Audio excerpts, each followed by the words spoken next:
short time ago, the Space Shuttle Columbia was launched back into space for the 5th time. It was the smoothest countdown the shuttle program has had so far. Here's Christopher Wayne. Although this was the 5th takeoff for Columbia, as always, it was potentially the most hazardous part of the mission. The launch sequence itself was fully automated. Computers controlled the final 9 minutes before blastoff. 10, we're go for main engine ignition. 7, 6, 6, we have main engine ignition. 3, 2, 1, and solid motor ignition and liftoff. Liftoff of the first operational space shuttle mission with 2 satellites on board, and the shuttle has cleared the tower. roll pitch program. Roger, roll Columbia. Houston now controlling. Mission control confirms roll maneuver starting. Columbia now 25 nautical miles in altitude. 2 minutes, 15 seconds. Confirmed solid rocket booster separation. So another perfect takeoff for Columbia. After 4 shakedown flights, Mission 5 is the flight which is intended to prove the shuttle can do what it was designed to do, carry satellites and scientists into space.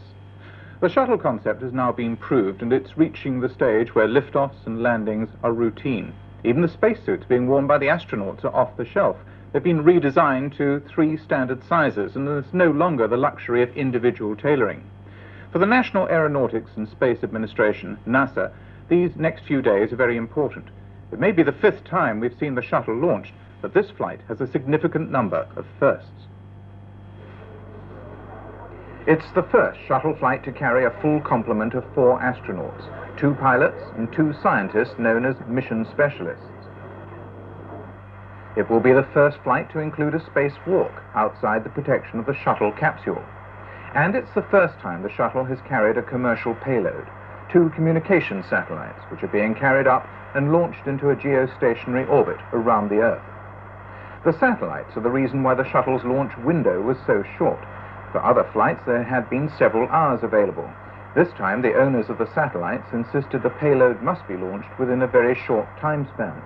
Once again, NASA has chosen middle-aged married family men as crew members. Their combined ages add up to 185 years.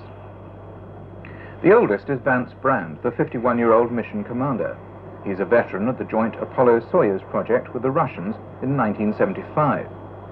Colonel Bob Obermeyer is the second pilot who shares the duties of flying Columbia. Dr. Bill Lenoir is one of 2 scientists aboard. During the spacewalk, he'll carry out the first emergency repair work in space.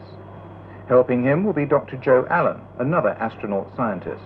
And Dr. Allen will also be testing man's ability to exert physical strength in weightless conditions.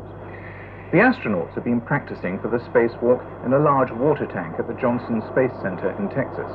Underwater conditions are the nearest thing it's possible to create when trying to match weightlessness, but Lenoir and Allen hope to be able to make improvements in the simulation following their own 3-hour spacewalk. But all that will be on day 3. Before that, the shuttle crew will be putting those 2 communication satellites into orbit. The launch system will be similar for both. The first, known as SBS-3, will be launched about 8 hours after liftoff. First, it will be spun to a speed of 50 revolutions a minute. That's to give it stability like a gyroscope. Then, when the orbiter is perpendicular to the Earth, explosive bolts will push the satellite away from the spaceship at 3 feet a second. To the astronauts, it will look as if the satellite is slowly drifting. In reality, it will be traveling at a velocity of 17,500 miles an hour. Once it's been successfully launched, the orbiter will move 16 miles away, and the satellite will be fired into a geostationary orbit. At its maximum, the satellite will be 22,300 miles from Earth. The significance in launching these satellites is, of course, that this will one day become a 2-way traffic.